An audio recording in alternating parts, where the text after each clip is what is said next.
Oke, Bapak Saudara, puji Tuhan, malam hari ini kita berjumpa kembali. Kita akan membahas firman Tuhan. Tema malam hari ini adalah tubuhmu adalah bait sucinya. Ya, di mana tadi malam kita sudah membahas selama 3 sesi, 3 hari belakang ini tentang masalah air yang hidup. Nah, bahwa ketetapan Allah bahwa air yang hidup itu harus mengalir dari bait suci. Nah, siapa bait suci itu yang dimaksud oleh Allah? Itulah yang akan kita bahas bersama-sama pada kesempatan malam hari ini. Mari kita siapkan hati kita semuanya. Nah, oke. Saya sudah buka slide-nya sehingga Bapak Saudara bisa mengikuti dengan lebih mudah lagi. Amin. Nah, Bapak Saudara, tubuhmu bait sucinya. Ya. Nah, tidak tahukah Anda bahwa tubuhmu adalah bait sucinya Allah? Nah, Bapak Saudara, segala hal yang kita pelajari dari Alkitab, khususnya tentang bait suci yang ada di Yerusalem, sebenarnya adalah gambaran yang menjadi sebuah kenyataan di dalam tubuh kita yang telah dibeli dengan darah anak domba Allah mulai sekarang ini, ya. Jadi kita lihat sebenarnya apa yang terjadi, ya, yang ada di Yerusalem, di sana sedang diperjuangkan akan adanya pembangunan bait suci yang ketiga. Tapi sebelumnya sudah pernah ada bait suci yang dibangun oleh Salomo dulu, ya, dengan kemegahannya. Nah, Bapak Saudara, ternyata bait suci yang ada dalam perjanjian lama itu hanya gambaran saja. Tapi ada yang menggenapi. Ketika Tuhan Yesus datang menebus kita, membeli kita dengan darahnya, lalu dia ingin menjadikan tubuh kita ini menjadi tempat kediamannya. Tempat kediaman Allah itulah yang disebut sebagai bait sucinya. Nah, untuk memahami tentang bait suci yang ada di Yerusalem ini, sekarang saya tampilkan gambar ini, ya. Gambar tentang kemah pertemuan. Nah, ini merupakan pola yang Tuhan sudah tetapkan ketika Musa dipanggil untuk naik ke atas Gunung Horeb itu, ya, ke Gunung Sinai itu. Dia naik ke sana, lalu Tuhan memberikan perintah kepada Musa untuk membuat sebuah bangunan yang namanya kemah pertemuan. Ya, di mana bangunan itu ada 3 bagian. Ya, ini bait suci, ini ada 3 bagian. Yang bagian bawah ini di mana isinya ada mezbah kurban bakaran, ya, ada bejana pembasuhan, dan di sini ada namanya pelataran, halamannya luas. Nah, yang kecil-kecil ini pintu gerbang, ya. Ini mata anginnya. Nah, mulai dari sini, ini namanya adalah halaman atau pelataran, ya. Nah, lalu ada kotak yang di tengah ini. Ya, di kotak ini dibagi 2 juga. Nah, bagian yang pertama yang mendekat dengan halaman ini ada pelita atau kaki dian atau kandil, ada meja roti dan ada mezbah dupa. Nah, tempat yang ini disebut sebagai ruang suci, ya, atau ruang kudus. Lalu ada yang lebih kecil, ya. Nah, ini ada lekuk-lekuk ini gambaran daripada tirai, ya. Jadi memisahkan antara ruang kudus dan tempat yang satu ini. Nah, di dalam ini isinya adalah tabut perjanjian. Di sini ada mana, lalu ada 10 hukum Allah, 2 loh batu, ya, ada tongkat Harun yang berbunga, ya. Nah, Saudara, di sini inilah yang disebut ruang maha suci atau ruang kudus, ya. Jadi, pola yang ditetapkan oleh Allah sebenarnya adalah ada 3 bagian. Nah, Bapak Saudara, apa korelasinya? Apa hubungannya? Ternyata sejak seseorang dilahirkan baru, orang tersebut menerima Tuhan Yesus sebagai Tuhannya, sekarang roh Tuhan Yesus diberikan kepada orang itu masuk ke dalam hatinya. Nah, mulai saat itu atau sejak itu pula, tubuhnya tubuh orang yang menerima Tuhan Yesus sebagai Tuhan dan Juru Selamat itu sekarang menjadi bait suci Tuhan Yesus. Kenapa? Karena Tuhan Yesusnya masuk ke dalam hatinya. Ya, sekarang tubuh orang tersebut dijadikan menjadi bait sucinya. Hatinya menjadi ruang maha kudus. Jiwanya menjadi ruang kudus dan tubuhnya menjadi halaman luar atau bait suci. Nah, Bapak Saudara, sekarang kita mulai mengerti ya, kenapa ketika Tuhan ya menyuruh Musa untuk membuat kemah pertemuan itu harus ada 3 bagian. Ada halaman, ada ruang kudus, dan ada ruang maha kudus. Ternyata sekarang kita baru nangkep. Ketika Anda ya percaya kepada Tuhan Yesus, ternyata dalam diri Anda ini ada 3 bagian penting, yaitu roh, jiwa, dan tubuh. Nah, rohmu itu ya, itu sama dengan hatimu atau rohmu itu sama dengan ruang maha kudusnya. Ya, jiwamu itu adalah ruang kudusnya dan tubuhmu adalah halamannya. Ya, isinya di situ adalah kehadiran Allah di dalam diri kita. Nah, Bapak Saudara, kita harus mengerti ketika Anda mengundang Tuhan Yesus masuk ke dalam diri kita, apa yang sebenarnya terjadi? Coba review sedikit ya. Wahyu 3 ayat 20. Saya percaya nggak usah ditampilkan ayatnya, Bapak Ibu Saudara pasti hafal. Itu ayat hafalan yang harus dimengerti. Karena Anda harus mengalaminya, Wahyu 3 ayat 20. Lihat aku berdiri di muka pintu sambil mengetuk. Barang siapa mendengar suaraku, lalu membukakan pintu, aku akan masuk mendapatkannya, dan aku akan makan bersama-sama dengan dia, dan dia bersama-sama dengan aku. Intinya seperti itu. Jadi ketika orang mendengar ketukan dari Tuhan Yesus itu, lalu membuka hatinya, Yesusnya masuk ke dalam diri orang itu.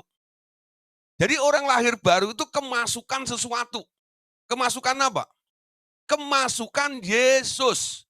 Kalau orang senangnya duduk di dekat pohon besar atau di tempat yang apa keramat-keramat dan sebagainya, biasanya yang masuk beda, Saudara.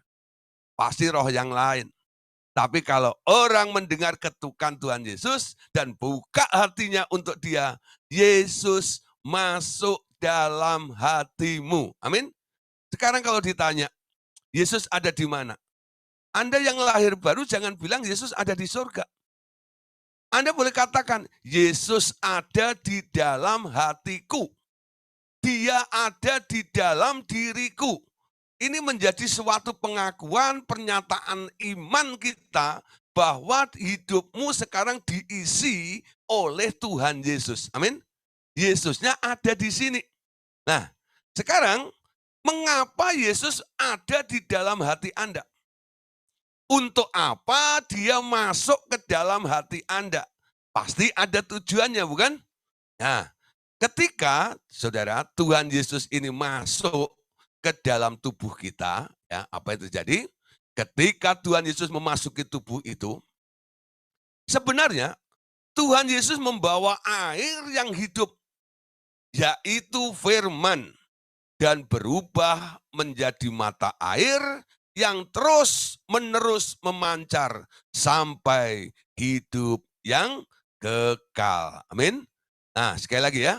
Ketika Tuhan Yesus memasuki tubuh itu, ia membawa air yang hidup, yakni firman, dan berubah menjadi mata air yang terus-menerus memancar sampai hidup yang kekal. Amin.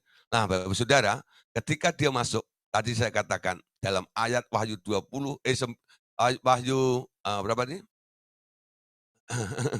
Wahyu ya, 20 itu ya. Nah, itu katakan bahwa Yesus itu masuk ke dalam diri kita, ya. Masuk dalam diri kita dikatakan lihat aku berdiri di muka pintu sambil mengetuk. Barang siapa mendengar Lalu Yesus masuk mengajak makan. Ada kata mengajak makan, betul nggak? Mengajak makan. Kira-kira makan apa?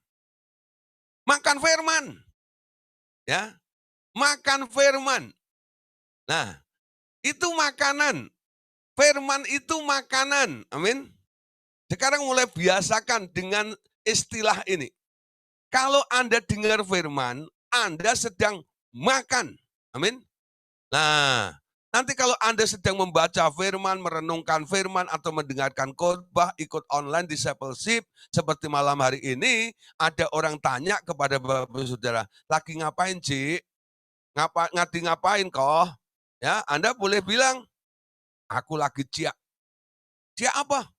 Ciak firman, haucek. Ciak firman. Nah, istilah baru keren ya.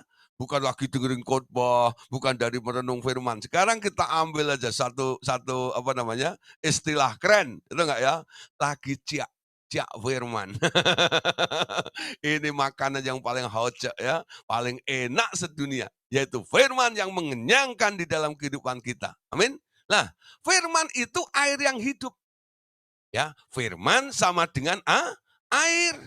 Jadi boleh dikatakan ya, Yesus membawa air dalam hidup kita, lalu mengubah hidup kita ini menjadi mata air yang terus memancar sampai hidup yang kekal. Amin. Jadi Tuhan itu mau, Dia yang ada di dalam dirimu ini sebagai sumbernya, mata airnya ada di dalam diri Anda, karena Anda percaya kepada Tuhan Yesus, lalu hidupmu berubah. Setiap aktivitas, semua apa yang Anda lakukan harus memancarkan blessing, harus memancarkan berkat. Amin. Nah, kenapa? Karena pabrik berkatnya sudah ada di dalam diri Anda. Nanti kalau sudah mengerti tentang sebuah pengertian yang lebih dalam lagi, nanti kalau Anda ya mungkin jawab WA atau jawab SMS atau ngomong dengan orang gitu ya, Anda nanti akan katakan, biasanya kan kita bilang God bless you gitu ya. Nah, God bless you. Nanti Anda boleh katakan juga, I bless you. Aku memberkatimu. Loh, kok Anda yang memberkati? Anda ditunjuk untuk menjadi representatifnya Allah di muka bumi ini untuk melakukan apa yang Allah ingin kerjakan melalui Anda di dalam hidup kita. Amin. Dia kasih modalnya, Anda lakukan sesuatu. Nah, siapa yang memberkati? Bukan Tuhan lagi yang memberkati Anda. Amin. Sekarang Anda disebut anak berkat. Amin. Kemana-mana Anda tak pernah kekurangan berkat, bahkan Anda selalu bagi berkat. Ya, ketemu dengan orang sini nak. I bless you. Amin. Keren nggak? Selama ini kan kita God bless you. Siapa yang memberkati? Tuhan yang memberkati dia, betul nggak? Sekarang beda. Dia mau Anda jadi berkat atas orang lain. Artinya, siapa yang memberkati? Anda. Karena Anda sekarang sudah ada Yesus di dalam dirimu sebagai mata air yang terus memancar dalam hidupmu. Amin. Ayo malam hari ini belajar ya dengan istilah baru ini. I bless you. Amin. Aku memberkatimu. Ya, bukan lagi Tuhan yang memberkati. Bukan berarti Anda melupakan Tuhan atau Anda jadi Tuhan, bukan. Dia mau Anda bermanifestasi seperti itu. Makanya dia masuk ke dalam hatimu, dia ada di dalam hidupmu sebagai mata air dan Andalah yang memancarkannya. Amin. Kalau orang nggak bisa terima dengan istilah I bless you, aku memberkatimu, ya, nanti Anda bisa jelaskan. Gini loh, ya, aku memberkati karena Tuhan Yesus ada di dalam diriku. Dia yang menyuruh aku memberkatimu. Nah, jelasin sedikit. Ya. Kenapa Anda memberkati saya? Kok bukan minta Tuhan yang memberkati? Gini loh ceritanya. Dia sekarang ada di dalam diriku, dia menyuruh aku untuk memberkatimu. Siapa yang memberkati? Anda yang memberkati. Atas dasar perintah dari Tuhan Yesus yang ada di dalam dirimu sebagai mata air yang terus membual di dalam hidup Anda itu. Amin. Kalau orang nggak bisa memberkati, artinya dia sedang krisis. Amin. Coba ya, kalau Anda datang ke seseorang, lalu Anda minta tolong kepada orang tersebut. Ya, ini bukan orang pelit maksud saya, ya. Orang yang benar-benar dia sebenarnya bisa dan mau membantu. Tapi ketika itu mungkin dia sedang tidak punya sesuatu atau sedang krisis, ya.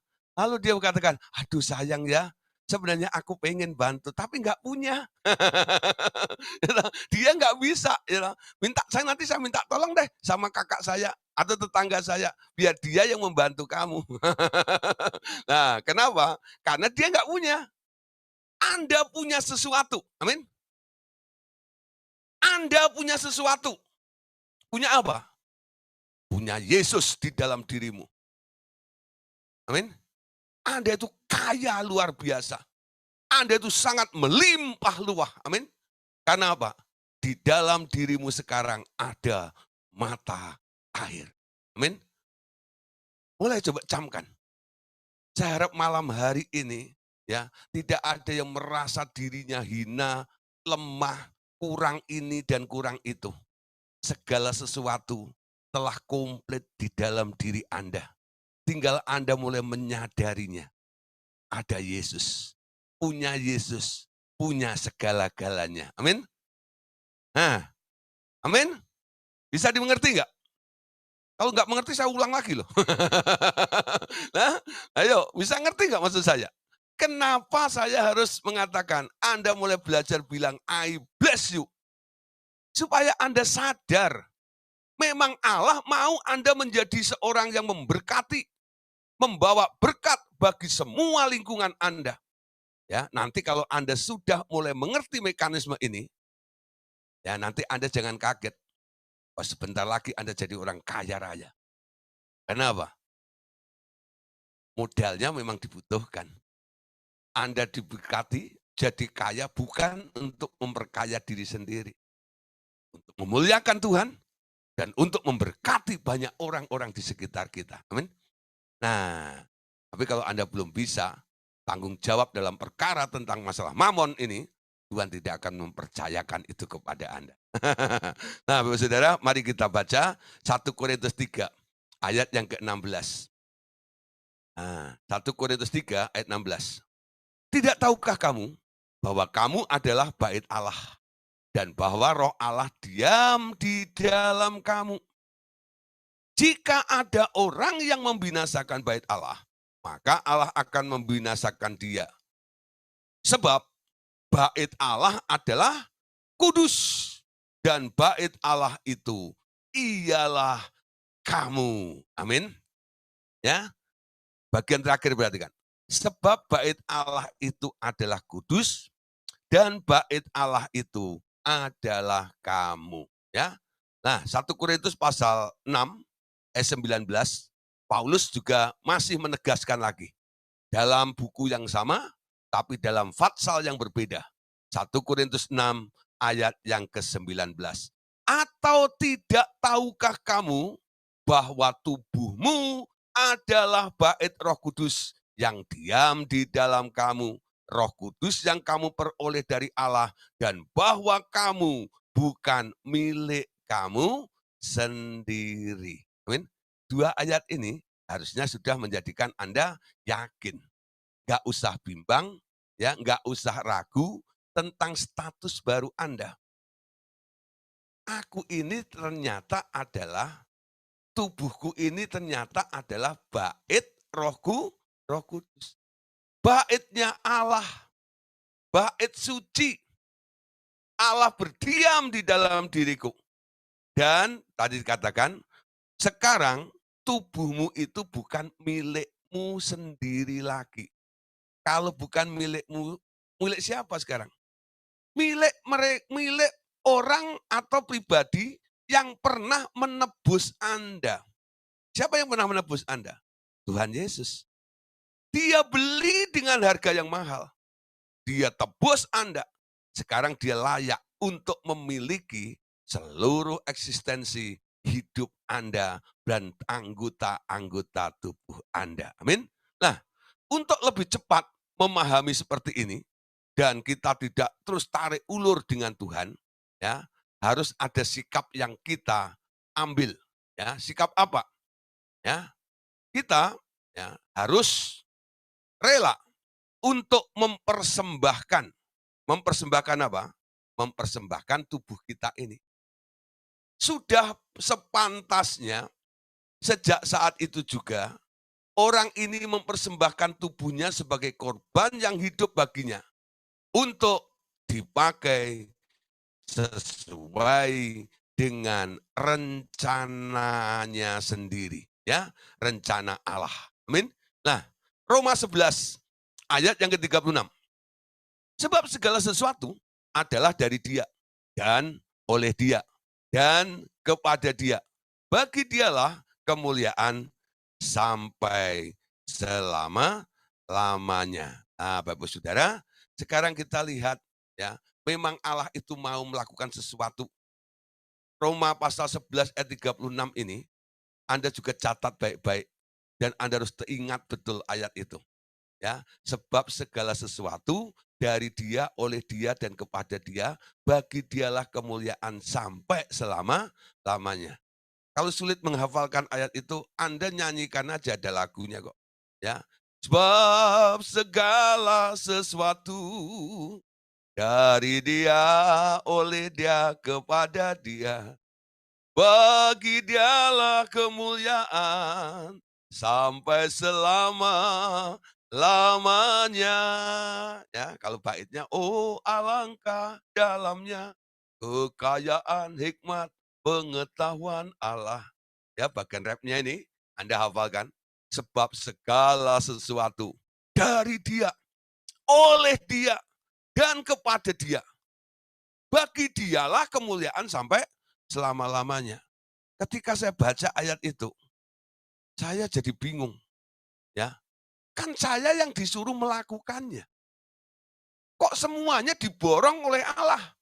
Dari Dia, oleh Dia, kepada Dia, bagi Dialah kemuliaan sampai selama-lamanya. Lah akunya di mana? Ketika Anda percaya kepada Tuhan Yesus, dibeli oleh Tuhan Yesus. Nah, si aku itu harus cepat digeser, dilenyapkan. Gantung aku itu di atas kayu salibmu. Amin. Nah, sehingga Anda bisa berkata, ku telah mati dan tinggalkan. Mati dari apa? Mati dari keegoisan. Mati dari hak pribadi kita untuk menggunakan anggota-anggota tubuh kita sendiri sekalipun. Amin. Jadi ketika Anda dimiliki oleh Tuhan Yesus, tanganmu tangan siapa? Tangannya Tuhan. Mulutmu mulutnya Tuhan. Kakimu kakinya Tuhan. Ketika engkau akan menggunakan tanganmu, minta izin enggak sama yang punya? Ya, kalau Anda mau menggunakan kakimu, kaki ini, minta izin enggak sama yang punya? Karena itu sekarang, kaki yang Anda ada dalam diri Anda itu, di dalam tubuh Anda itu bukan kakimu lagi. Itu kakinya Yesus. Ini tangannya Yesus. Ini matanya Yesus. Ini hidungnya Yesus. Amin. Sekarang nih, ya, keren ya. Ya. Nah, nanti kalau ini tangannya Yesus, siapa yang melindungi? Ya dia yang punya tangan. Betul nggak? Siapa yang melindungi kakinya? Ya dia yang punya kaki. Betul nggak? Bukan milikmu. Nah, bagaimana supaya ini bisa terjadi? Paulus menganjurkan di dalam Roma pasal 12, ya. Kita baca sama-sama. Roma 12 ayat 1 dan ayat yang kedua. Karena itu, saudara-saudara, oleh kemurahan Allah aku menasihatkan kamu supaya kamu mempersembahkan tubuhmu sebagai persembahan yang kudus dan yang berkenan kepada Allah. itulah ibadahmu yang sejati. Janganlah kamu menjadi serupa dengan dunia ini, tetapi berubahlah oleh pembaruan budimu, sehingga kamu dapat membedakan mana kehendak Allah, apa yang baik, ya, yang berkenan kepadanya, dan yang sempurna. Perhatikan, ya. Roma pasal 12 ayat 1 sampai 2 ini, Paulus memulai dengan satu kata atau kalimat, karena itu. Jadi ada alasan sebelumnya ya, ada tujuannya. Karena itu. Untuk hal apa? Supaya seluruh anggota tubuhmu itu menjadi miliknya Tuhan Yesus. Dan Anda menyadarinya bukan milikmu lagi.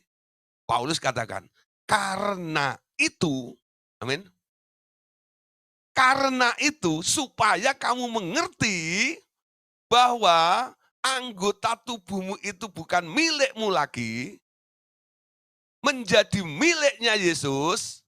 Paulus mengatakan, karena itu, saudara-saudara, oleh kemurahan Allah, aku menasihatkan kamu. Walaupun Paulus itu mengingatkan, tapi bentuknya hanya sebuah nasihat. Ya, artinya apa? Tidak ada unsur paksaan. Tapi pemberitahuan ada. Ya. Inilah nasihatku. Demi kemurahan Allah, aku menasehatkan kamu. Betul enggak? Nah, malam hari ini, saya menggemakan apa yang dikatakan oleh Paulus kepada Bapak Ibu Saudara yang mendengarkan firman Tuhan malam hari ini.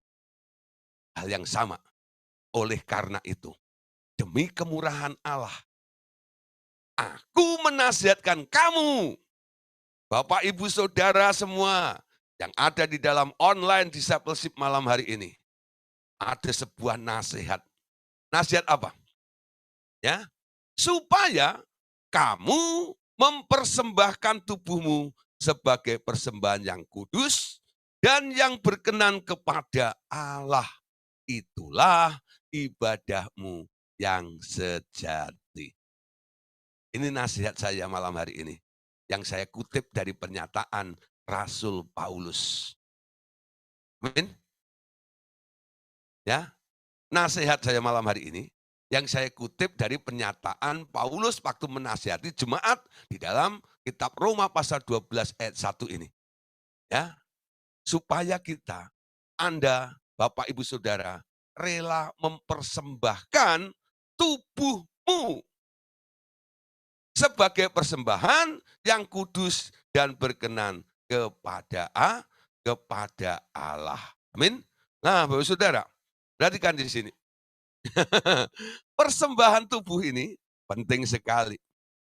Ya biasanya kalau tubuh, Anda lihat persembahan-persembahan itu, sapi ini dipersembahkan, dipotong ya, mati.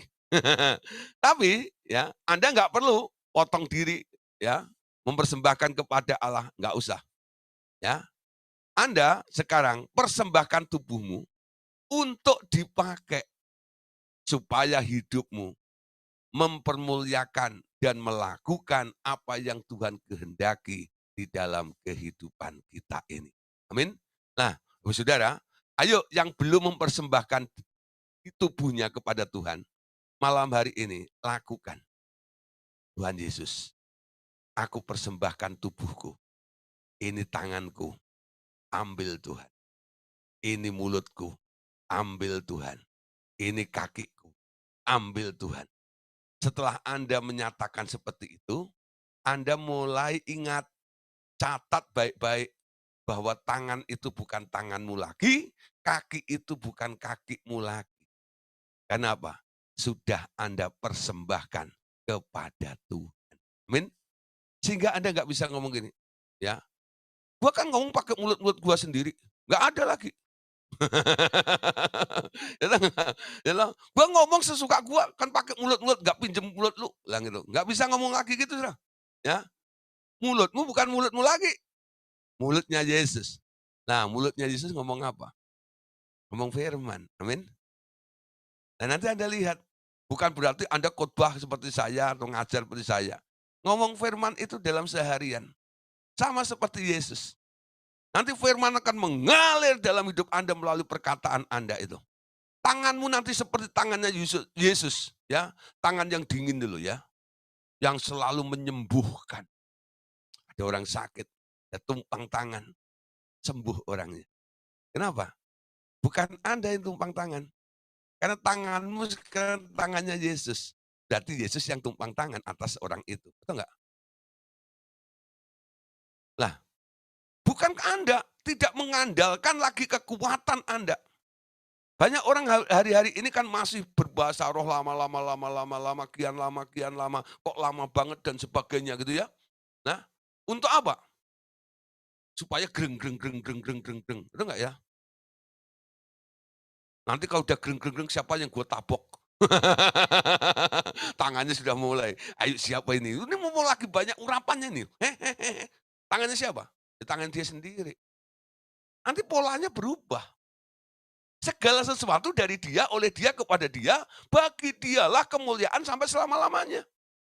Gak ada unsur aku sedikit pun. Hasil usaha Anda, tidak ada. Ya, memang Anda nggak kelihatan sakti seperti dulu.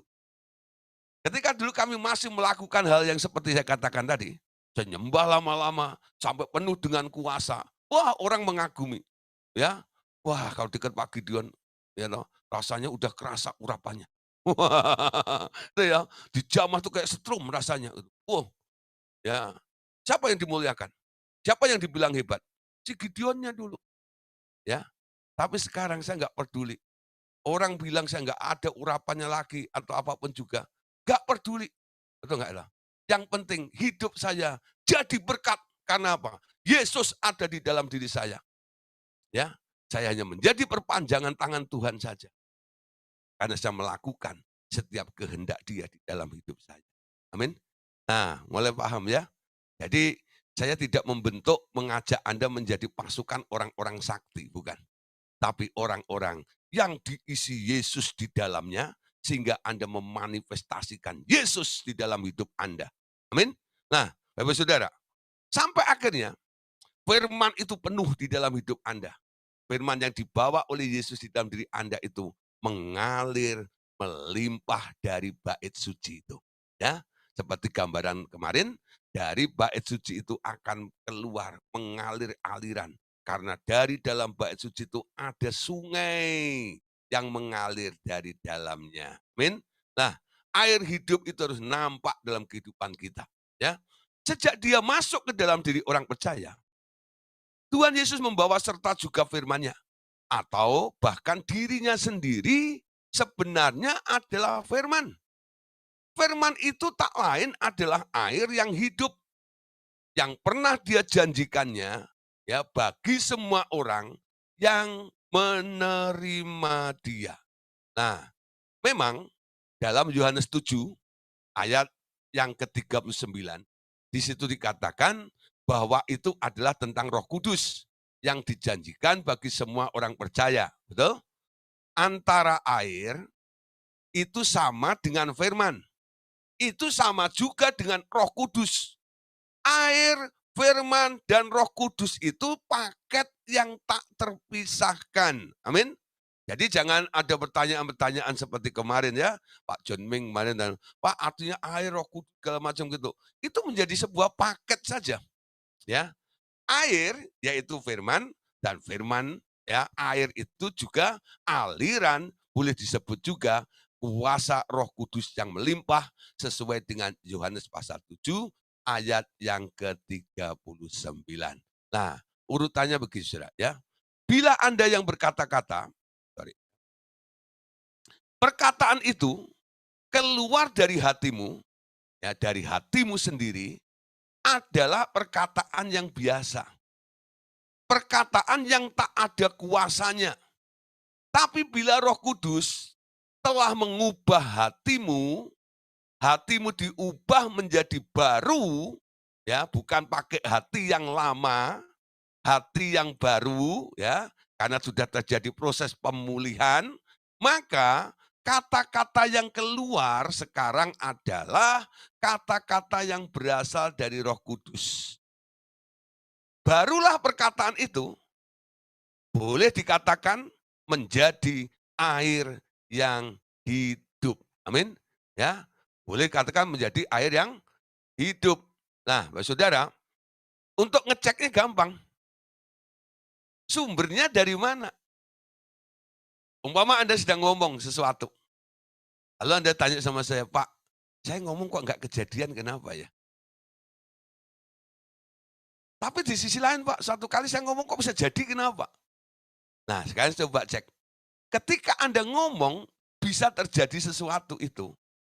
Ya, sebelum Anda ngomong, sumbernya dari mana? Kalau Anda awali dengan Anda pengen, itu munculnya dari dirimu. Ya, tapi kalau Anda sedang nggak pengen, tahu-tahu Tuhan memunculkan keinginan kepada Anda, itu artinya dari Dia. Amin. Contoh ya, ada orang sakit di depan Anda. Apa reaksi Anda? Insting Anda langsung bilang apa? Aku ingin menyembuhkan, bukan? Aku mau mendoakan dia. Siapa yang pengen? Yang pengen Anda. Ngerti nggak maksud saya? Dalam pelayanan loh, ini konteksnya. Di depan Anda ada orang sakit. Lalu Anda pikir, aku pengen menyembuhkan orang itu. Yang ingin siapa? Yang ingin Anda. Lalu Anda doain orang itu. Dalam nama Tuhan Yesus. Ya penyakit. Aku lenyapkan kalau dia sakit kepala ini. Aku lenyapkan kepalanya. Sakit kepalanya. Dalam nama Tuhan Yesus. Wah, Anda berdoa untuk orang itu. Ya. Wah, nggak bergeming. Anda tetap, pegang tuh sambil gemeter-gemeter gitu. Ada bahasa roh lama-lama. Ayo cepat kepala hilang, kepala hilang, kepala hilang. Ayo lepas, lepas, lepas, lepas. Keluar dengan ngotot-ngotot seperti itu. Ya. Nah, karena Anda ngotot, Anda pakai bahasa roh dan sebagainya, ada kuasa yang mengalir, jadi sembuh juga sih. Ya enggak? Tapi ada juga, sudah ngotot nggak sembuh juga. Kenapa bisa seperti itu? Karena munculnya dari keinginan Anda. Ya, tapi kalau ya Anda nggak sedang pengen, lalu Tuhan mengarahkan Anda. Tuh, ada orang sakit. Terus maunya apa? Aku mau menyembuhkan dia. Bilang sama dia, jadilah sembuh. Jadi Anda datang, ya. Kamu sakit ya? Oh iya, ya. Jadilah sembuh. Sembuh tuh orangnya. Betul nggak? Kenapa? Anda ngomong karena disuruh. Disuruh oleh Tuhan. Betul nggak? Untuk ngomong ke orang itu. Jadilah sembuh. Amin. Atau mungkin Anda dengan halus bilang ini, Tuhan Yesus menyembuhkan engkau. Ya, pakai tangan Anda. Ya, kalau Anda belum berani katakan, jadilah sembuh. Aku sembuhkan engkau. Kalau masih belum berani ngomong seperti itu, Anda pakai bahasa yang lebih bagus lagi. Ya, Tuhan Yesus mau menyembuhkan engkau. Terimalah kesembuhan ini dalam nama Tuhan Yesus. Sembuh dia. Karena dia yang nyuruh. Amin. Jadi, perkataan yang keluar dari hatimu sendiri, itu perkataan biasa yang no power. Gak ada kuasanya. Tapi, kalau Roh Kudus yang mengubah hatimu, ya, yang menjadi baru itu dia berbicara mendorong Anda, nanti apa yang dikatakannya itu, semua yang keluar dari mulut Allah tidak pernah kembali dengan sia-sia. Amin. Tapi yang keluar dari mulut Anda pasti si B ya. Tidak pernah kembali dengan sia-sia si A. Ya lah. Sekarang malam hari ini lihat ya penyerahan kita dengan Tuhan membuat apa yang kita lakukan punya dasar, punya alasan. Dia yang mau, dia yang menyuruh, dia yang memerintahkan. Amin. Ya. Nah, Yohanes 7, ayat yang kita baca tadi ya. Ayat 38 sampai 39. Sorry, tapi sebelumnya kita baca dulu Yohanes 4 ya, ayat 13. Urutannya seperti ini. Yohanes 4 ayat 13. Ya, Yohanes 4:13 ini yang mengakibatkan nanti adanya di Yohanes pasal 7, 38 sampai 39. Ya. Nah, jawab Yesus kepadanya, barang siapa minum air ini, ia akan haus lagi. Tetapi barang siapa minum air yang akan kuberikan kepadanya, ia tidak akan haus untuk selama-lamanya. Sebaliknya, air yang akan kuberikan kepadanya akan menjadi mata air di dalam dirinya, yang terus-menerus memancar sampai kepada hidup yang kekal. Ya, ini ada mata air yang sudah saya jelaskan tadi. Nah, dampak daripada mata air itu mulai ada aliran. Ya, Yohanes 7, 38, 39. Barang siapa percaya kepadaku, seperti yang dikatakan oleh kitab suci, dari dalam hatinya akan mengalir aliran-aliran air hidup. Yang dimaksudkannya ialah roh yang akan diterima oleh mereka yang percaya kepadanya. Sebab roh itu belum datang, karena Yesus itu belum dimuliakan. Nah, Bapak Saudara, malam hari ini ya, Tuhan mau menjadikan kita sebagai bait sucinya. Amin. Dia mau tinggal dalam diri Anda. Nah, ada tugas yang diberikan oleh Allah kepada kita. Anda sekarang, selain dijadikan sebagai bait sucinya, ternyata Tuhan juga akan menjadikan Anda sebagai imamnya. Ya, Anda adalah imamnya. Imam tugasnya adalah melayani Allah. Amin. Sekarang, sejak Anda dibeli dengan darah anak domba itu, dari kumpulan orang-orang berdosa, kumpulan orang-orang yang bukan umatnya, sekarang Anda telah dimasukkan ke dalam bilangan atau kelompok umatnya. Anda sekarang diberi jabatan baru, yaitu jabatan imam. Boleh dikatakan malam hari ini, ya, jadi Anda adalah imam. Imam perjanjian baru yang langsung menjadi imam di dalam bait sucinya, yakni tubuhmu sendiri. Amin. Nah, sekarang tentu saja tubuhmu bukan kepunyaanmu sendiri, tapi milik Dia. Kalau Dia memberi, Anda makan setiap hari, bukan bagi tubuhmu lagi, tapi bagi tubuhnya. Kalau Anda mandi, bukan memandikan tubuh Anda sendiri, tetapi memandikan tubuhnya. Amin. Nah, ini nanti sampai Anda pengertian begitu.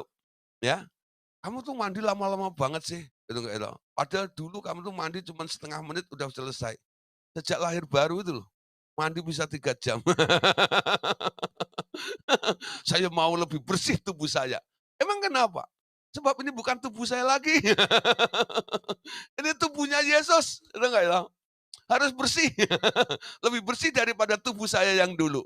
Nah, nanti saudara, ya, tentang masalah makan, itu juga bukan persoalan masalah najis dan haram. Ya, haram, halal, najis, bukan masalah itu.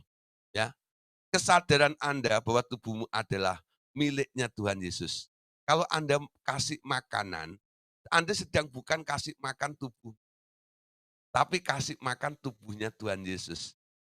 Anda harus tanya seleranya Tuhan Yesus, bukan? Nah, tanya, Tuhan Yesus, mau nggak ciak babi hong? Ngomong gitu ya. Tuhan Yesus, mau nggak ciak cugyok? Eh, eh? Tuhan Yesus, mau nggak ciak cunyuk? Cunyuk, cugyok, itu nggak tahu, babi hong, itu nggak tahu. Nah, nanti kalau Tuhan bilang, ya, saya nggak mau. Kenapa nggak mau? Itu kan hauce, apalagi kalau dipanggang. Eh, kenapa nggak mau? Lalu Tuhan Yesus bilang, itu nggak cocok dengan tubuh saya. Ya, nanti jadi kolesterol, membawa penyakit ini, penyakit itu. bukan masalah boleh atau enggaknya. Tapi masalah berguna atau tidak sekarang. Ya. Jadi jangan lagi bertanya, Pak makan babi boleh atau enggak? Pertanyaannya salah. Pak makan babi berguna atau enggak? Nah, itu betul pertanyaannya. Amin. Ya, bukan masalah boleh atau tidak. Orang yang masih ada di daerah baik, buruk, boleh tidak, itu ada di daerah yuridiksi Taurat. Amin. Tapi Anda sekarang ada di bawah pimpinan Roh. Disinilah Anda ya hanya bisa menangkap dia mau atau tidak, berguna atau tidak, itu aja. Ya, kalau nggak berguna, ya jangan dilakukan seperti itu. Amin. Ya. Jadi kalau saya tanya sama saya malam hari ini, Pak, babi itu haram atau enggak? Padahal udah dimandiin, Pak. Dicuci lagi, Pak, pakai air hidup. Nah, gimana, Pak? Nah, sekarang saya balikin, berguna atau enggak? Ya. Nah, tanya sama yang punya tubuh. Kalau yang punya tubuh bilang, "It's okay." Hore! Oh, puji Tuhan, hari ini tumben ya yang punya tubuh bilang, "It's okay." Nah, saudara, jangan terjebak dengan boleh atau tidak kembali. Tubuhmu sekarang miliknya Allah. Kalau Anda mandi pun juga gitu. Makan, tanya sama yang punya tubuh. Amin. Itu secara fisik, ya. Secara roh juga, saudara. Ya. Karena Anda menyadari tubuhmu adalah miliknya Allah. Hal yang sama secara roh. Anda harus memelihara bait sucinya tetap kudus. Tetap tahir dari semua najis dunia. Dan di dalamnya selalu ada roti sajian yang baru setiap hari. Ini berbicara tentang firman yang selalu ada, yang selalu baru setiap hari di dalam bait sucinya itu. Amin. Keluaran pasal 19 ayat 5 sampai 6. Ya. Ayat ini sebenarnya kerinduan daripada Allah ketika memilih bangsa Israel ini, mau menjadikan bangsa ini menjadi bangsa imam awalnya. Jadi sekarang jika kamu sungguh-sungguh mendengarkan firman-Ku dan berpegang pada perjanjian-Ku, maka kamu akan menjadi harta kesayangan-Ku sendiri dari antara segala bangsa. Sebab akulah yang mempunyai seluruh bumi. Kamu akan menjadi bagiku kerajaan imam dan bangsa yang kudus. Inilah semuanya firman yang harus kau katakan kepada orang Israel. Amin. Jadi awalnya Allah ini memilih bangsa ini, bangsa Israel ini. Pertama, ada 3 hal tujuannya. Bangsa Israel itu dijadikan milik kesayangannya. Lalu satu kerajaan ini nanti isinya semua adalah imam semuanya. Sehingga disebut bangsa imam. Dan imam-imam itu nanti harus kudus. Sehingga bangsa ini disebut bangsa yang kudus juga. Jadi ada 3 ya. Milik kesayangan, sangat berharga, bangsa imam, dan bangsa yang kudus. Tapi ternyata perjanjian antara Allah dan orang Israel itu dikhianati. Dengan orang Israel menyembah patung lembu emas. Akhirnya batal perjanjiannya. Dari 12 suku yang harusnya menjadi imam semuanya, sekarang mulai mengerucut. Ya, tinggal 1 suku, yaitu sukunya Musa, yaitu suku Lewi, yang menjadi suku imam untuk melayani seluruh dari bangsa Israel ini, suku-suku yang lainnya. Nah, tapi itu pun tidak mulus. Kenapa? Semua hanya menggambarkannya. Sampai akhirnya Yesus datang menebus Anda dan saya. Ketika Tuhan Yesus mendapatkan Anda dan saya, idenya muncul lagi untuk menjadikan kita ini menjadi bangsa imam lagi. Menjadi imam-imam Allah lagi. Nah, itu digenapi di dalam 1 Petrus 2 ayat 9 dan sampai ayat yang ke-10. Ya. Tetapi kamulah bangsa yang terpilih, imamat yang rajani, bangsa yang kudus, umat Allah sendiri, supaya kamu memberitakan perbuatan-perbuatan yang besar dari Dia, yang telah memanggil kamu keluar dari kegelapan kepada terangnya yang ajaib. Kamu yang dahulu bukan umat Allah, tetapi sekarang, berarti kan, telah menjadi umatnya, yang dahulu tidak dikasihani, tetapi sekarang telah beroleh belas kasihan. Ya, nah, saudara, kita perhatikan di sini. Tuhan memilih kita sekarang dijadikan sama seperti bangsa Israel dulu. Boleh dikatakan kita ini Israel rohani. Tuhan masih berperkara dan keinginannya sama. Mau jadikan Bapak Ibu Saudara adalah imam-imam. Ya, imam artinya siap untuk melayani Tuhan. Jadi enggak melayani diri sendiri lagi. Hidup Anda sekarang untuk Tuhan, untuk melayani Dia. Amin. Kalau ku hidup bagimu. Wah, lagunya begitu. Itu lagunya imam. Hatiku tetap, mataku tetap, ya, mandangmu, ya. Nah, mulai belajar terus supaya Anda menjadi imam yang nurut dengan Tuhan, ya.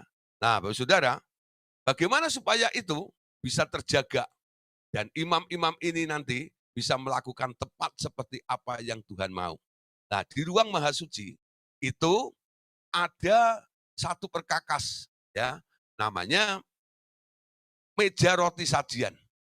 Keluaran 25:30 katakan, dan haruslah engkau tetap meletakkan roti sajian di atas meja itu di hadapanku.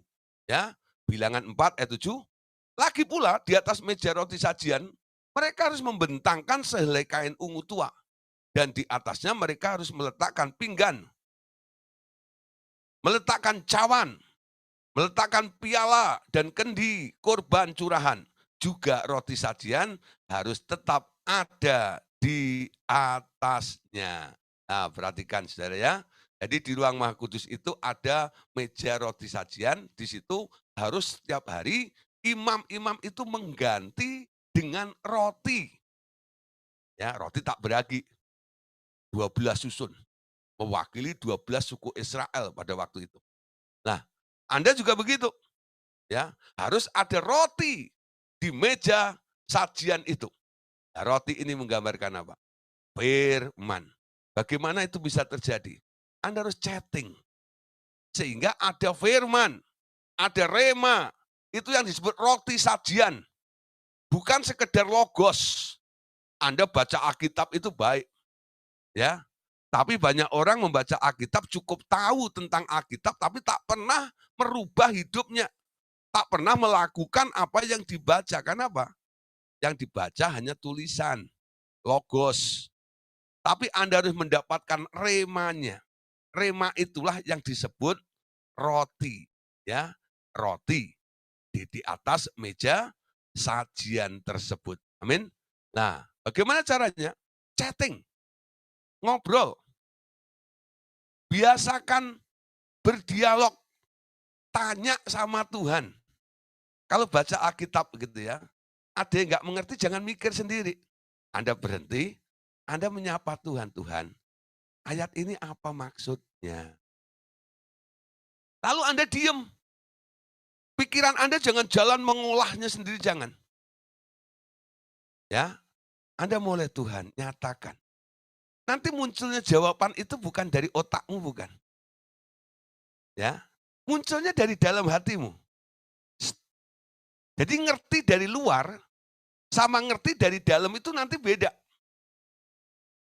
Kalau Anda belum pernah mencoba, nggak ngerti apa yang saya ngomongin seperti ini. Ya, tapi kalau Anda sudah mulai chatting, segala sesuatu Anda tanya sama Tuhan, Anda baca firman, nggak ngerti Anda tanya Tuhan, ya, lalu Anda nunggu jawabannya Tuhan, dan nanti Anda akan ngerti. Ada suara yang muncul dari dalam hatimu, tapi kalau Anda mikir, itu munculnya dari luar. Ada inspirasi biasanya, tapi munculnya dari sini. Ya, tapi yang di sini itu namanya intuisi. Suara Tuhan dari dalam hatimu. Amin. Nah, catat baik-baik. Suara yang keluar dari otak itu namanya inspirasi. Ya. Tapi yang keluar dari hati itu namanya intuisi. Nah, intuisi itulah suara Tuhan. Rema bukan muncul dari sebuah inspirasi, tapi rema muncul dari sebuah intuisi dari hatimu. Amin. Tidak pernah campur dengan pikiranmu. Dia yang mau. Karena dia ada di dalam hatimu sebagai pancaran air, dia mengalir keluar, itu namanya intuisi. Ya, tapi kalau Anda mikir, lah nanti nih Anda kelola di sini, selalu patokannya apa? Bisa diterima dengan otak enggak? Otakmu yang jalan, standarnya harus bisa diterima dengan otak. Karena apa? Yang nampung, yang mengolah otak Anda. Tapi suara Tuhan bukan diolah oleh otak, tapi diolah oleh hati. Amin. Nah, kalau belajar firman, jangan belajar dengan otak, tapi belajar dengan hati. Amin. Ya, belajar firman, jangan belajar dengan otak. Nanti jadi Farisi, jadi ahli Taurat. Sukanya cuma cari kesalahan, argumen, bantahan terus. Betul nggak? Kenapa? Selalu diolah di sini ini. Tapi coba belajar, kalau belajar dengan hati, nanti cuma satu. Belajar mempercayai walaupun nggak ngerti. Amin. Nah, belajar percaya walaupun nggak ngerti. Ketika Tuhan singkapkan pengertiannya, rahasianya, nanti Anda akan terheran-heran. Betapa kagumku melihat perbuatan tangan. Wah Tuhan, apa yang tak pernah dipikirkan, nggak pernah keluar dari hati kami. Itu enggak ya? Itu yang disediakan oleh Allah bagi orang-orang yang percaya. Mau ngalami seperti itu? Jauh lebih besar daripada apa yang Anda pikirkan. Rencana Allah di dalam setiap kehidupan kita. Ya, pikiranmu hanya sampai batas baik saja.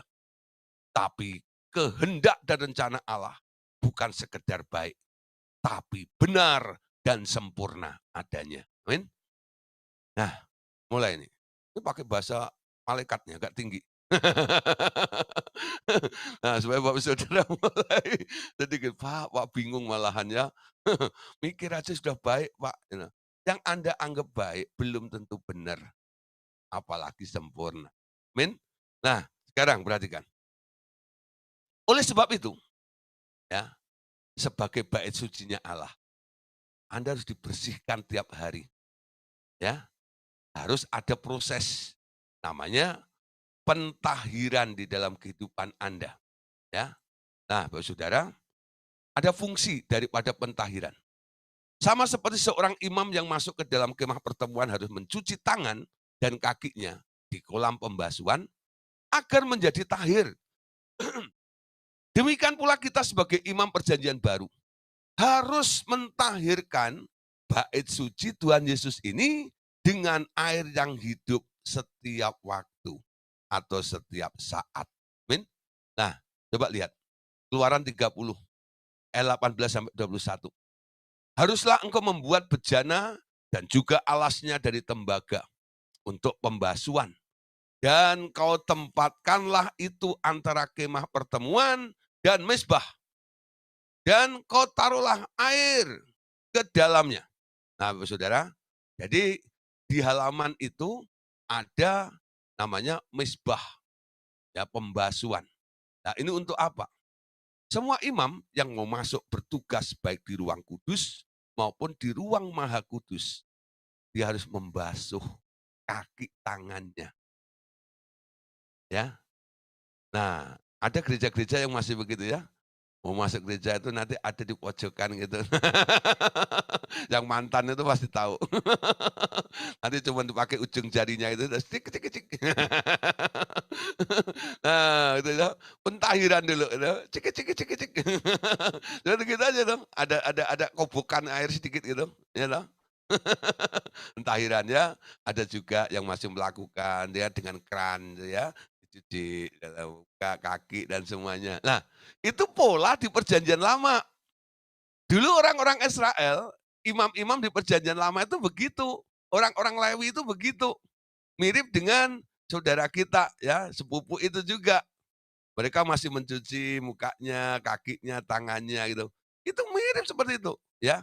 Nah, tapi dulu belum ada keran Saudara ya, jadi itu pakai baskom gede alias apa namanya, kolam pembasuhan itu. Nah, mereka pakai tangan ya. Nah, terus gitu ya, lalu bersih semua, udah cuci, baru boleh masuk ke ruang kudus atau ruang maha kudus. Kenapa? 2 tempat ini ada kata kudusnya. Yang nggak kudus nggak boleh masuk ke situ. Nah, tandanya kudus kalau dia dicuci. Ya, kalau nggak dicuci, belum dicuci, bilang, "Hes, nggak boleh." Nah, sekarang sudah mulai membudaya, bukan? Gara-gara COVID-19, sudah nggak ya? Nah, semua kalau saya baru pulang keluar gitu, si anak-anak udah teriak loh, "Cuci tangan!" Cuci kaki.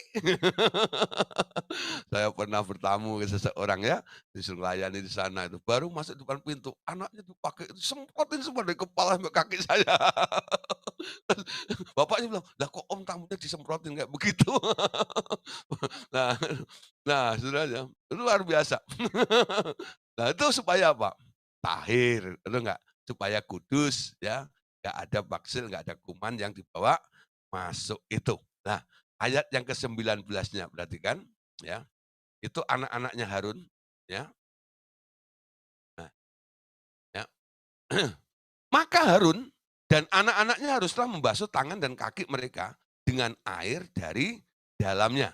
Lalu ayat 20, apabila mereka masuk ke dalam kemah pertemuan, haruslah mereka membasuh tangan dan kaki dengan air, supaya mereka jangan mati.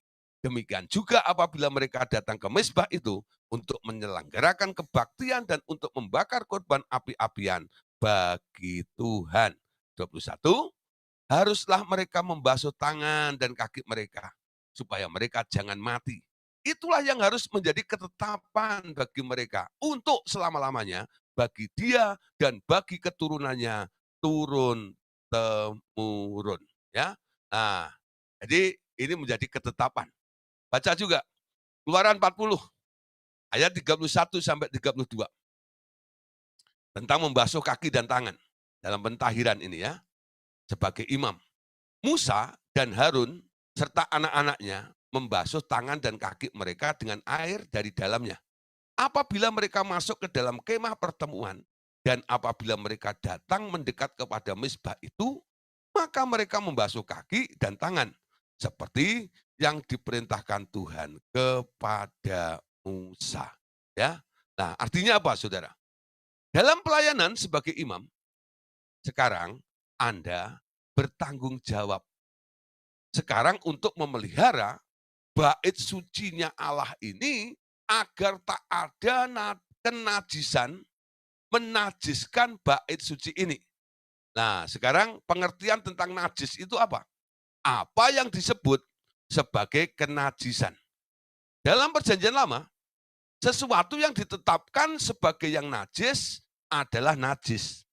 Karena itu, orang perjanjian lama harus memahami apa yang tertulis di dalam Alkitab, ya. Tapi dalam masa perjanjian baru, Tuhan memberi patokan yang baru juga. Apa-apa yang keluar dari hati manusia yang bukan dari Roh Kudus, Tuhan Yesus dan Allah Bapa itu dikategorikan sebagai hal yang najis. Entah itu ucapan sia-sia, entah itu pikiran yang sia-sia, entah itu sebuah keinginan daging, entah itu perbuatan daging, atau perkataan-perkataan yang memasuki hati seseorang dan menimbulkan kepahitan, sakit hati, dan luka-luka batin. Ya, nah, dalam perjanjian lama kita bisa lihat ayat ini. Imamat 5, ayat 2 sampai 3. Atau bila seseorang kena kepada sesuatu yang najis. Nah, kriterianya ada di sini ya. Apa saja yang dibilang najis itu. Ya, perhatikan. Atau apabila seseorang kena kepada sesuatu yang najis. Ya, baik bangkai binatang liar yang najis atau bangkai hewan yang najis. Atau bangkai binatang yang mengeriap yang najis, tanpa menyadari hal itu, maka ia menjadi najis dan bersalah. Atau ayat yang ketiga, ya, apabila ia kena kepada kenajisan berasal dari manusia. Dengan kenajisan apapun juga ia menjadi najis tanpa menyadari hal itu. Tapi kemudian ia mengetahuinya, maka ia dinyatakan bersalah. Ya, jadi ada hal-hal yang nggak boleh menyentuh, yang membuat dia najis. Ya, nah terus Yesaya 64 ayat 6. Demikianlah kami sekalian seperti seorang najis, dan segala kesalahan kami seperti kain kotor. Kami sekalian menjadi layu seperti daun, dan kami lenyap oleh kejahatan kami seperti daun dilenyapkan oleh angin. Ya, nah kalau menurut patokan perjanjian lama, orang perjanjian lama itu nggak boleh asal sentuh gitu loh. Yang disentuh itu punya dampak. Ya, kalau ada bangkai, dia kena bangkai, dia najis. Nyenggol mayat, nanti dia najis juga, najis mayat, ya. Nah, kumpul dengan pelacur, najis juga nih, karena pelacur dianggap barang najis juga. Yang lain-lain juga gitu. Jadi kesenggol barang najis, orang yang kudus itu jadi ikut najis. Karena apa? Dia bersentuhan atau menyentuh hal-hal yang najis. Makanya dikatakan jangan jamah ini, jangan jamah itu. Nah, itu menjadi paradigma atau konsep cara berpikir ahli Taurat dan orang Farisi. Pokoknya harus jaga kebersihan. Sebelum kita melakukan apa, ingat tuh, cuci tangan ya. Cuci tangan ya. Nah, saudara, apa yang terjadi? Satu kali Tuhan Yesus bersama dengan murid-muridnya, ya, lagi makan gitu, dia makannya pakai tangan. Itu ahli Taurat orang Farisi itu memperhatikan semua. Kenapa dia memperhatikan? Karena memang pengen cari salahnya Tuhan Yesus dan murid-muridnya itu apa. Nah, akhirnya ketemu nih. Karena apa? Murid-murid dan Tuhan Yesus itu waktu mau makan nggak cuci tangan dulu. Lalu ditegur, kamu itu sama murid-muridmu jorok sekali ya. Makan nggak cuci tangan dulu. Eh, baca itu jagalah kebersihan. Nah itu gimana tuh? Najis nanti semuanya. Ya. Lalu Tuhan Yesus menjawab, saudara, dalam Matius pasal 7, coba kita lihat. Dan ini menjadi patokan baru bagi kita semuanya tentang apa yang najis dan yang bukan. Ya. Markus 7 ayat 18 sampai ayat yang ke-23. Lalu jawabnya, perhatikan, apakah kamu juga tidak dapat memahaminya? Tidak tahukah kamu bahwa segala sesuatu dari luar yang masuk ke dalam diri seseorang tidak dapat menajiskannya? Ya, karena tidak masuk ke dalam hati, melainkan ke dalam perutnya, lalu keluar ke jamban. Dengan demikian, ia menyatakan semua makanan itu halal. Amin. Di Yesus sendiri bilang ya, semua makanan itu halal. Ya. Nah, terus ayat 20. Katanya lagi, apa yang keluar dari seseorang, itulah yang menajiskannya. Ayat 21. Sebab dari dalam, dari hati orang, timbul segala pikiran jahat, timbul percabulan, timbul pencurian, timbul pembunuhan, timbul perjinahan, timbul keserakahan, timbul kejahatan, timbul kelicikan, timbul perbuatan tidak senonoh, timbul iri hati, timbul timbul kesombongan, timbul kebebalan, dan timbul semua hal-hal jahat. Ini timbulnya dari dalam dan menajiskan orang. Amin. Nah, dan menajiskan orang. Nah, Matius pasal 15 ayat 20. Katakan, itulah yang menajiskan orang. Tetapi makan dengan tangan yang tidak dibasuh tidak menajiskan orang. Ya, tidak menajiskan orang. Lah, saudara, ada pembaruan sedikit ya. Dalam perjanjian lama, orang harus membasuh kaki tangannya supaya semuanya jadi kudus, tetap suci. Ya, tidak mengotori bait suci itu, harus basuh tangan ini dan itu. Tapi beda dengan Yesus tadi. Apa yang masuk itu tidak menajiskan. Justru yang keluar itulah yang sekarang menajiskannya juga. Lah Bapak Saudara, sekarang kita tahu segala sesuatu sumbernya dari hati Anda. Ya, Yang keluar itu dasarnya itu loh, itu yang menajiskan, ya. Nah, oleh sebab itu Paulus mengatakan, tugas Tuhan Yesus ke dunia ini memandikan gerejanya, ya, dengan air, yaitu firman. Supaya setiap hari orang yang mendengar firman itu ditahirkan. Bukan karena dia mencuci dengan tangan mencuci tangannya dengan air, tapi sekarang dicuci oleh Tuhan sendiri dengan firman. Amin. Nah, Bapak Saudara, Efesus 5. Kita ulang sedikit ya.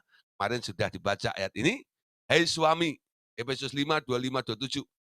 Hei suami, kasihilah istrimu sebagaimana Kristus telah mengasihi jemaat dan telah menyerahkan dirinya baginya untuk menguduskannya, sesudah ia menyucikannya dengan memandikannya dengan air dan firman. Sebenarnya tepatnya air yaitu firman.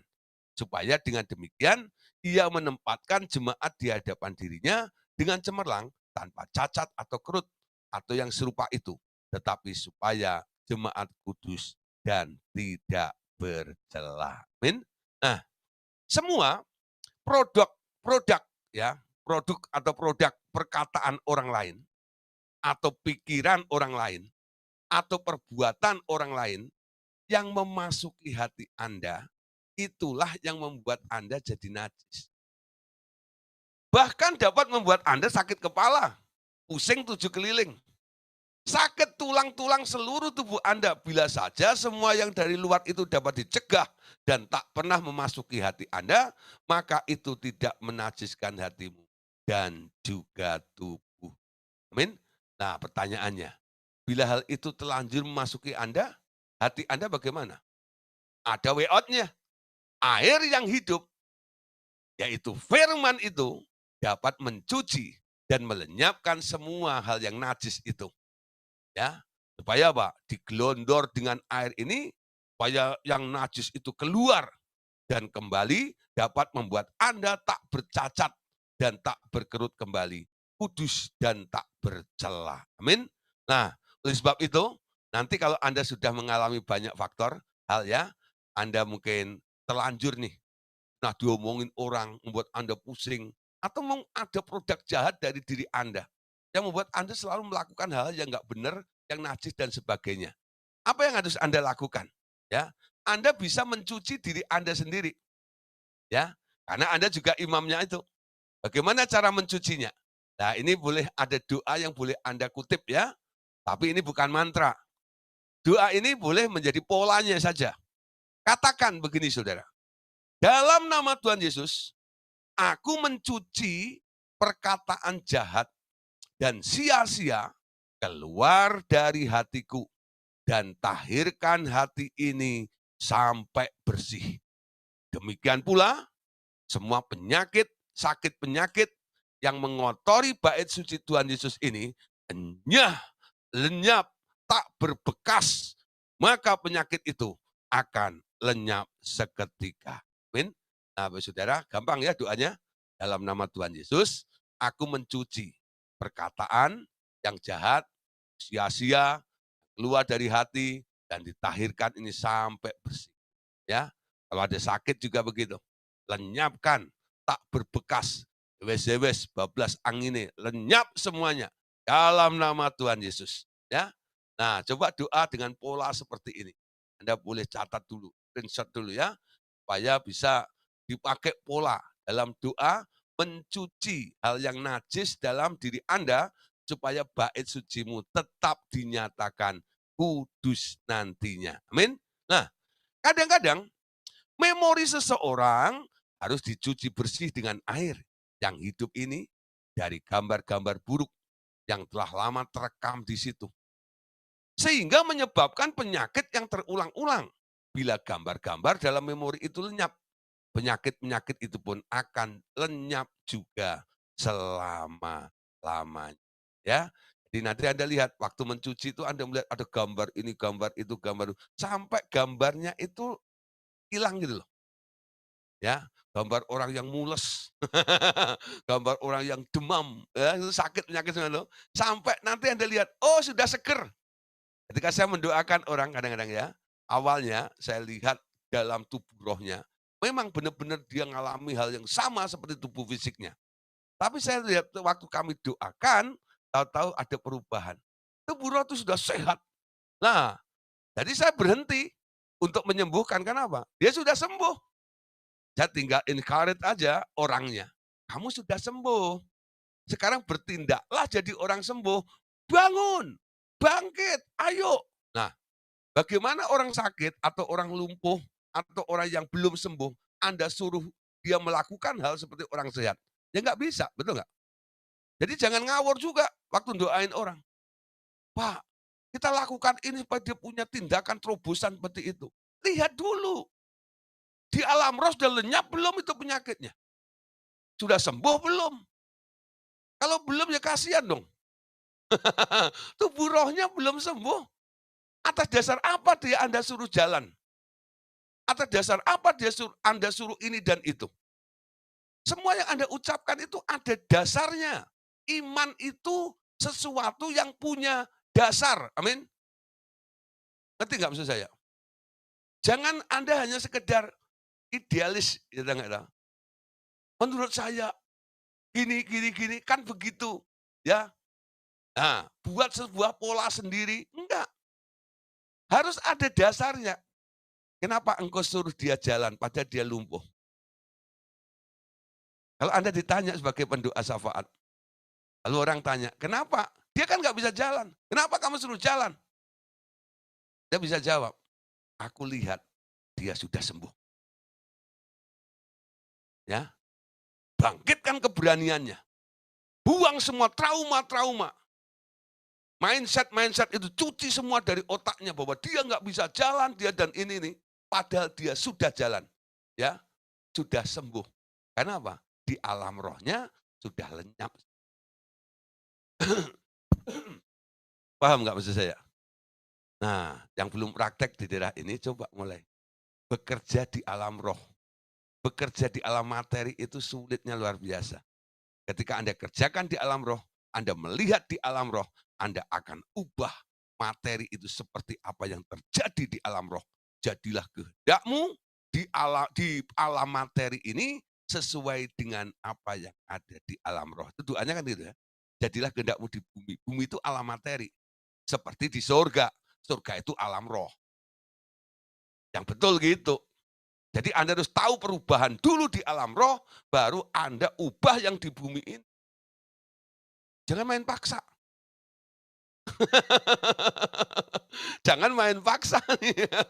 Ya toh? Umpama nih ya, Anda dalam keadaan kekurangan, ya, dompet Anda kosong dan sebagainya. Lalu Anda bilang, aku kaya di dalam Tuhan. Tuhan sudah berkati saya dengan uang yang banyak. Orang tanya, mana duitnya? Udah ada. Dengar ya? Bentar lagi dikirim. Atas dasar apa Anda ngomong? Bukan karena Anda sedang membayangkan jadi orang kaya, bukan. Karena Anda sudah dijadikan kaya oleh Tuhan. Amin. Tuhan sudah kasih di alam rohnya duitnya. Nah, sekarang tinggal dicetak loh. Ya. Nah, kadang-kadang yang membuat lambat itu apa? Itu perpanjangan tangan Tuhan tuh kadang-kadang leletnya luar biasa, bantah-bantahan. Ketika dijewer Tuhan, tuh kirim duit sana ke siapa gitu, gitu ya. Enak aja. Itu bantah-bantahan sama Tuhan itu yang membuat jawaban Tuhan kadang-kadang kelamaan. Tuh nggak ya? Karena apa? Yang disuruh untuk kirim itu kadang-kadang malesnya luar biasa. Nah, itu perlu datang Mikael loh ya, gara-gara apa, ada yang memblokade, itu namanya apa, penguasa, Persia. Penguasa Persia. Masa orang doa 21 hari baru dijawab. Gitu, ada peperangan di alam roh, gitu gitu. Nah, kalau itu orang jangan diperangin.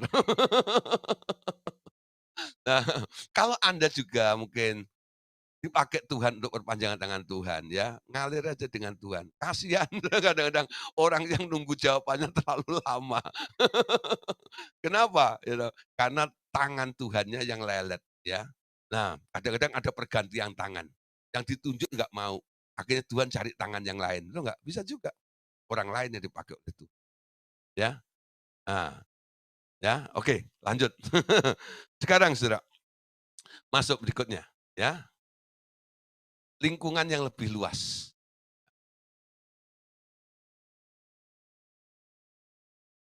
Air yang hidup, tak lain adalah firman Tuhan yang akan terus-menerus memancar dari hati Anda bila hati itu terjaga dalam keadaan kudus dan tahir. Bila tak ada lagi luka batin dan kebiasaan berkata sia-sia lagi di situ, perhatikan, maka yang memancar adalah roh dan hidup saja. Tiap hari buah perkataan Anda akan mengisi hati setiap orang yang Anda jumpai dan mentahirkan hati mereka, menyembuhkan dan membangun semakin hari akan semakin efektif. Bahkan setiap kali Anda memenangkan jiwa dan membawa Tuhan Yesus masuk ke dalam hati orang itu, akan mengubah mereka menjadi bait suci Tuhan juga.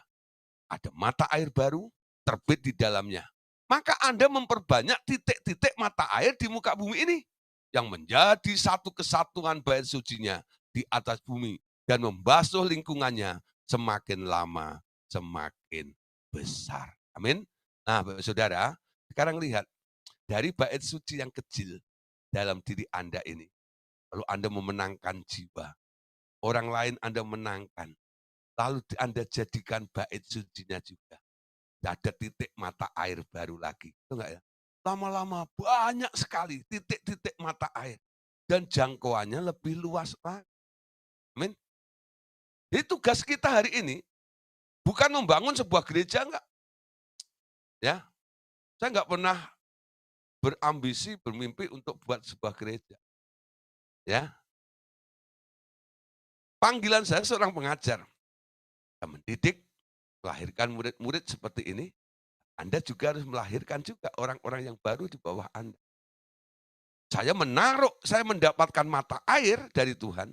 Saya mulai jadikan Bapak Ibu Saudara malam hari ini juga, ya, hadir di Zoom malam hari ini 90 orang, enggak ya, ya tercatat. 90 orang ini harus punya mata air semuanya. Ya. Nanti Anda juga memenangkan orang dari 90 ini kalau satu orang satu, jadi 180 bukan? Nah, terjadi multiplikasi luar biasa. Mata air, mata air, mata air, mata air, mata air, mata air. Kalau Anda tidak bisa menjelaskan seperti apa yang saya jelaskan, ada rekamannya. Ya, Anda bisa bagikan juga kepada mereka. Ya, ini bukan untuk mengejar ratingnya YouTube. Enggak. Ya, ini maksudnya ya, supaya firman ini bisa didengar dan menjadi berkat bagi mereka semuanya. Amin. Nah, sehingga hidup Yesus ini akan menjalar ke semua orang lain. Yohanes 6:63. Rohlah yang memberi hidup, daging sama sekali tidak berguna. Perkataan-perkataan yang kukatakan kepadamu adalah roh yang hidup. Amin. Nah, perkataan itu sangat manis, Saudara.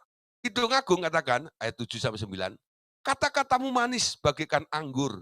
Ya, anggur itu mengalir kepada kekasihku dengan tak putus-putusnya melimpah ke bibir orang-orang yang sedang tidur. Amin. Nah, harus ada kelimpahan nih. Dari bibir siapa? Bibir para imam. Anda dan saya. Amin. Kolose 4 ayat 6. Hendaklah kata-katamu senantiasa penuh kasih. Jangan hambar. Sehingga kamu tahu bagaimana kamu harus memberi jawab kepada semua orang. Amin. Nah, jaga kata-katamu. Jangan sampai hambar.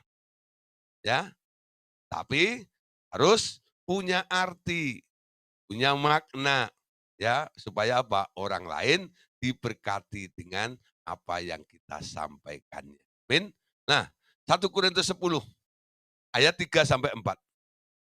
Ya. 1 Korintus 10 ayat 3-4. Perhatikan di sini.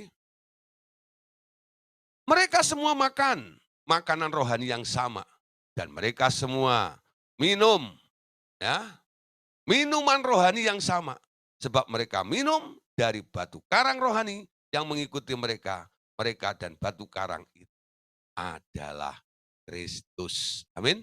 Nah, Orang-orang yang bertobat bersama-sama sekarang minum dari sumber yang sama. Amin. Sumbernya sama. Jangan menggolongkan ini A, B, C, gereja ini A, B, C, dan enggak. Ya, Anda boleh tak pandang dari gereja mana. Ya, yang penting kau minum air hidup. Lah itu ya, minum air dari Tuhan Yesus. Enggak peduli label. Betul enggak ya? Saya jadi orang interdenominasi. Ya, saya mulai kemana-mana. Ya, kadang-kadang kalau toh mungkin atribut saya ini menghambat mereka, saya mending nggak pakai atribut. Ya, karena apa? Supaya bisa diterima saja, ya. Nah, puji Tuhan nih, berapa gereja yang mulai terbuka. Nah, untuk apa? Untuk pengajaran-pengajaran seperti ini. Oke? Nah, Bapak Saudara, ayat terakhir. Nah, ya, tentang masalah tubuhmu bait suci ini, itu satu paket yang nggak bisa dipisahkan. Makanya habis langsung malam hari. Jadi nggak ada part satu, nggak ada part 2. Ini total langsung habis, nah, lalu mengenyangkan Bapak Ibu Saudara, mengubah hidup Anda. Ya, nah, ayat terakhir, Wahyu 22, ayat yang ke-17. Ya, roh dan pengantin perempuan itu berkata, marilah, siapa yang mendengarnya, hendaklah ia berkata, marilah, siapa yang haus, hendaklah ia datang. Dan siapa yang mau, hendaklah ia mengambil air hidup dengan cuma-cuma. Amin. Nah, ya, sekarang kita boleh datang pada Tuhan malam hari ini. Ambil air hidup itu. Gratis, tis, alias cuma-cuma, nggak pakai cumi-cumi, ya. Nah, ingat tuh ya, kalau ada orang bilang ini, beli sama saya air hidup. Emang aqua. Ya, kamu mendapatkan dengan cuma-cuma, berikan juga dengan cuma-cuma. Amin. Nah, jangan pernah pasang tarif kalau Anda sudah menjadi seorang hamba Tuhan. Ya, ketika diundang jangan bilang, "Wani piro?" Ya loh, jangan. Anda dapat dengan cuma-cuma. Berikan dengan cuma-cuma. Hidupmu karena anugerah Tuhan. Tuhan akan pelihara Anda. Amin. Masalah itu, jangan mengotori motivasinya. Karena dia mau memberikannya juga dengan cuma-cuma juga. Amin. Nah, Bapak Saudara, ya, malam hari ini tentang masalah tubuhmu bait suci Allah ini sudah kita selesaikan ya. Nah, besok karena ada permintaan ya dari kelompok Puritan RTM Lampung untuk membahas satu hal. Jadi besok saya mau membahas tentang eee, 2 saksi Allah ya. Saksi Allah, apa tugasnya, apa fungsinya ya, apa ya, siapa 2 saksi Allah tersebut ya, dan kronologis bagaimana. Nah, Bapak-Ibu Saudara yang mau bergabung besok tetap pakai link yang sama seperti apa yang biasa kita lakukan ini. Nah, tapi sebenarnya panitianya besok ini adalah RTM Lampung, tapi yang ngajar tetap saya. Ya, sebenarnya sama aja, saya tetap yang ngundang gitu ya, tapi nanti RTM Lampung yang jadi panitianya ya. Nah, saya harap mungkin RTM-RTM yang lain ya boleh meniru ya pola yang dipakai yang dilakukan oleh RTM Lampung ya.